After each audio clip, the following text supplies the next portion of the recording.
šitą žiemą dar tikiuosi, kad jinai truks, nu, taip iki vasario kokios, taip, gal pabaigos, gal kovo pradžios ir mums to užteks. Išsitraukti medieną iš miškų, kuriuose negalėjom privažiuoti dėl per ūkininkai neleido, dabar kaip tai pašalė, tai praktiškai su visais yra labai paprasta šnekėti ir labai lengva susitarti dėl to, kad visi suprant, kas nors kažkiek yra susijęs ar su žemdirbys, ar su ta kažko, kad yra laikas, kada galima paimti ir jeigu atitaikai tinkamu laiku atlik darbus, aš visą laiką stengiuosi, jeigu matau, kad yra kažkokia situacija, dėl kažkokios tai priežasties, pavyzdžiui, negalėsi ištraukti miško, rudenį, pavyzdžiui, kertam ir laukiu, kol bus pašalę.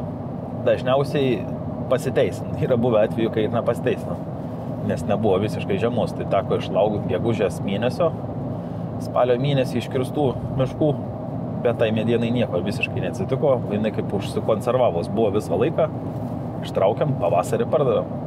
Jau kai obelis pražydė, vyšnios susirpsta Suvalkijoj, tada jau ateina tikrasis pavasaris, kai sirpsta vyšnios Suvalkijoj, ne, tokia ten.